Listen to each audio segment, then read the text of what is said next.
seguir aqui falando agora de assuntos internacionais de novo, porque tem um assunto aí muito importante que a gente tem falado, a gente falou bastante sobre isso nos boletins especiais de carnaval aqui durante o plantão de carnaval, que é a história dos Estados Unidos com o Irã. A tensão ficando cada vez maior de novo, né? Isso voltou para a pauta. Teherã, a capital do Irã, anunciou nesta terça-feira que partes do Estreito de Hormuz seriam fechadas por motivos de segurança, por causa dos militares da Guarda Revolucionária Iraniana. O anúncio se deu enquanto as delegações diplomáticas do Irã e dos Estados Unidos negociavam termos para um possível acordo nuclear em Genebra, na Suíça. Esse encontro aconteceu ontem também. O comunicado foi feito pela televisão estatal iraniana com a justificativa de que o fechamento parcial do canal foi feito aos princípios de segurança e navegação, já que as forças navais da Guarda Revolucionária iniciaram treinamento lá na segunda-feira. Para a gente entender melhor isso tudo, vamos conversar agora com o professor de Relações Internacionais do Instituto Brasileiro de Ensino, Desenvolvimento e Pesquisa, que é o Robson Valdez, que já apareceu aqui para a gente. Muito bom dia, professor. É isso, né? A tensão segue se fortalecendo mesmo com um encontro aí importante de Estados Unidos com o Irã, num lugar neutro, que é bastante neutro, né? Que é a Genebra. Mas enquanto estavam ali reunidos, o lado de fora da reunião estava bastante tenso, né? Olá, Natália, bom dia. Realmente, nós tivemos aí, quando nós tivemos o anúncio dessas primeiras negociações, a retomada das negociações sobre o plano nuclear do Irã, nós já tínhamos a informação e confirmada de que o presidente norte-americano havia determinado o envio do USS Gerald Ford para o Oriente Médio. E agora, mais recentemente, nós tivemos aí esse anúncio, como você bem colocou, de que o governo iraniano estaria pronto para fazer um exercício militar ali no Estreito de Hormuz. Por isso o anúncio do fechamento desse ponto logístico mundial, por onde passa aí cerca de 15% de todo o petróleo mundial. As informações que se tem sobre as negociações, segundo o ministro das Relações Exteriores do Irã, né, para aqui, ele diz que os princípios norteadores dessa negociação foram acordados e que nas próximas 2 semanas o Irã estaria apresentando, de fato, uma proposta limitada, isso é uma condição que o Irã havia colocado, limitada essas negociações exclusivamente ao acordo nuclear envolvendo o Irã, né, a capacidade nuclear do Irã, que o Irã alega utilizar essa tecnologia nuclear para fins pacíficos, enquanto Israel, principalmente, e os Estados Unidos informam que haveria o risco do Irã produzir armamento nuclear.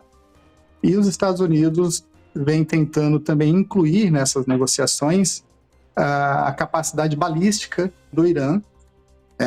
Como se sabe, apesar desses mais de 4 décadas de sanções, o Irã conseguiu desenvolver de forma autônoma uma tecnologia de mísseis bastante avançada e, juntamente com a suposta capacidade iraniana de produzir uma ogiva nuclear, isso traria uma certa ameaça, né, uma séria ameaça para a segurança internacional. Então, os pontos principais seriam, do ponto de vista do Irã, a manutenção da capacidade do Irã em produzir a tecnologia nuclear para fins pacíficos e, do ponto de vista do norte-americano, além dessa negociação específica, seria reduzir a capacidade ou eliminar a capacidade do Irã também de seguir desenvolvendo sua capacidade balística.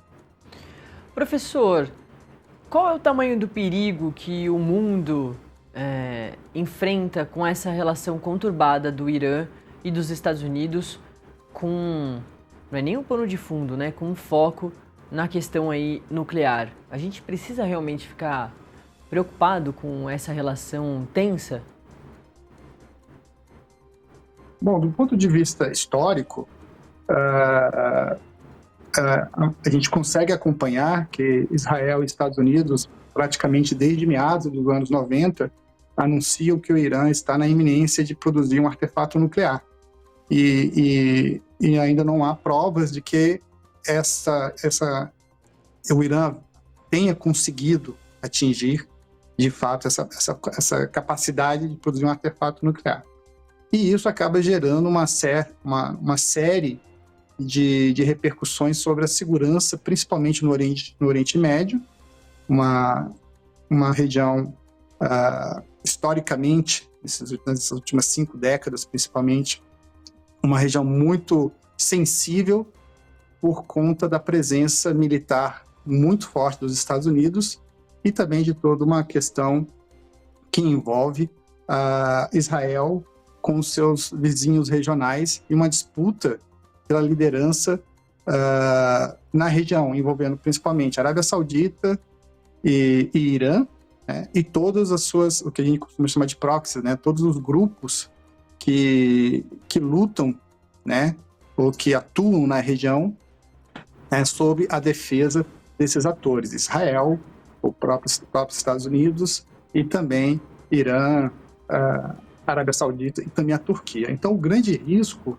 que nós temos é a história recente desse primeiro mandato que nós acompanhamos do presidente Donald Trump, com uma postura muito mais agressiva, em que ele, de certa forma, desdenha, né, toda a capacidade da comunidade internacional, dos organismos internacionais, e aí estou falando especificamente da ONU, em lidar com essas questões de segurança. Então, nós temos aí o Donald Trump indicando pessoas muito próximas do seu convívio pessoal, pessoas de confiança, aí tem o Steve Witkoff, o próprio genro, né, para lidar com questões e deixando à margem a diplomacia profissional também dos Estados Unidos. Então, a gente percebe, nesses últimos 12 meses, que os Estados Unidos têm atuado no sentido de tentar resolver, na perspectiva da Casa Branca, né, problemas que precisam ser resolvidos. E aí a gente tem a própria presença norte-americana na Síria, né, em que é bom lembrar que o presidente interino da Síria, ex-integrante da Al-Qaeda e do Estado Islâmico, passagem pelo Estado Islâmico agora, é um aliado de primeira hora do presidente norte-americano, que foi recebido ainda no final do ano passado, na Casa Branca. Então, uma questão um ponto de vista muito pragmático da Casa Branca, isso coloca toda a comunidade internacional em alerta máximo, e da mesma forma que aconteceu na Venezuela, em que nós temos uma situação muito assimétrica em favor dos Estados Unidos, nós temos aí a instrumentalização de toda a força naval dos Estados Unidos para pressionar, né, o Irã a uma mudança de regime e também abandonar o seu programa nuclear. Ou seja, e isso também levando em consideração que na Guerra dos 12 Dias, onde Israel e o Irã se enfrentaram, os Estados Unidos também lançaram, né, um forte ataque contra instalações nucleares do Irã. Então, do ponto de vista da segurança coletiva, realmente temos que prestar muita atenção nos próximos desdobramentos dessas negociações. Professor, quem está do lado dos Estados Unidos nessa empreitada e quem está ao lado do Irã? Dos Estados Unidos é mais fácil da gente conseguir identificar, mas e do Irã? Tem gente junto deles? Esse é um ponto também muito importante que você traz, Natália, porque do lado do Irã a gente pode, né, acompanhar demonstrações e declarações diplomáticas em favor da negociação entre as partes, em favor do multilateralismo, mas da mesma forma que nós vimos com a Venezuela, nenhum desses grandes atores, aí eu cito a Rússia e principalmente a China, se envolveram militarmente na defesa, vamos dizer assim, na defesa militar, né, contra essas investidas dos Estados Unidos contra a Venezuela e também contra o Irã na Guerra dos 12 Dias, em que os Estados Unidos, como eu falei anteriormente, né, lançaram ataques fortes contra as instalações nucleares. Então a gente percebe que os Estados Unidos vêm lançando mão do seu poderio militar para forçar uma negociação, né, e o presidente Donald Trump ele acaba sendo até bastante irônico quando ele diz que seria importante que a outra parte concordasse em negociar, porque de outra forma sentiria, né, na prática, né, a força militar de todo o poderio norte-americano. E de forma assimétrica, isso acaba favorecendo, sem sombra de dúvida, a posição estratégica dos Estados Unidos. Professor, a gente segue com aquele entendimento de que o presidente Donald Trump também segue olhando e falando, atacando o mundo para fora dos Estados Unidos, para o foco, né, do mundo todo não ser o próprio país, não serem os problemas norte-americanos. A gente por muitas semanas, ainda bem, falou sobre o ICE e a forma de atuação extremamente violenta contra os próprios americanos, né? Matou 2 americanos, raptou criança para conseguir atingir, criança de 5 anos para conseguir atingir os pais dessa criança. Tomou diversas atitudes que, enfim, a gente pontuou bastante durante todas essas semanas, e essa era uma crise interna ali americana, segue sendo, mas a gente agora não tem falado mais tanto. E tem outras questões internas ali que preocupam o presidente Donald Trump, sempre focado no que vai acontecer no final do ano, em novembro, que são as eleições de meio de mandato. E, claro, com um medo muito grande de um impeachment, por exemplo. Com a renovação do Congresso americano, ele pode não ter mais os republicanos em sua maioria. Ele pode se dar muito mal com essa renovação no Congresso. Você acredita que a gente segue acompanhando esse presidente que fala muito sobre o mundo fora para falar em pouco do próprio país?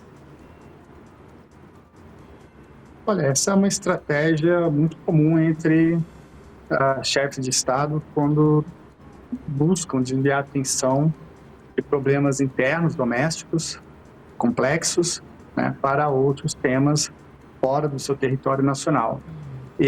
Mas a gente tem que levar em consideração também de que, nesse caso específico, do Oriente Médio, com a questão nuclear iraniana, e eu também estaria outros, como a questão da Ucrânia, a questão do conflito Israel-Palestina, trata-se também de uma agenda bipartidária e que já vem sendo trabalhada por muitos outros governos, né?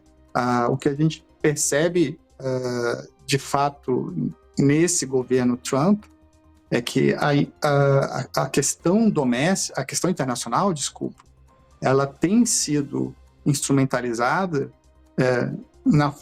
de uma certa forma para tentar manter coesa também a sua base doméstica de direita, de extrema direita nos Estados Unidos, que vem esses conflitos internacionais, essa agenda, principalmente a agenda de segurança internacional, como algo realmente que possa ameaçar a segurança doméstica nos Estados Unidos.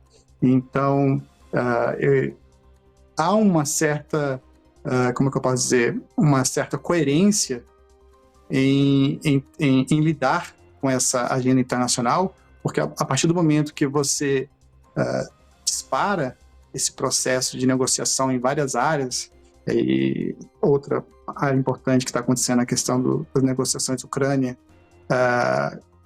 da guerra da Ucrânia, que vai completar agora 4 anos na semana que vem, envolvendo essa negociação trilateral com os Zelensky, Estados Unidos e a Rússia, você acaba perdendo o controle desse processo. Ou seja, as negociações iniciam e as próximas etapas vão surgindo e, coincidentemente ou não, elas acabam sendo tratadas paralelamente a momentos, a conjunturas domésticas não propícias, não favoráveis ao presidente norte-americano, como a questão do ICE, a questão dos arquivos Epstein. Então, acho que a coisa toma essa dinâmica e que foge muito ao controle de Washington. Exatamente. Robson Valdez, internacionalista, que vira e mexe, está aqui com a gente no Acordo Metrópolis para trazer essas informações, essas análises de tudo que está acontecendo aí do Brasil afora. Obrigada, viu, professora? Sempre um prazer. Obrigado, Natália. Até a próxima. Até a próxima. A gente vai voltar a falar exclusivamente de Brasil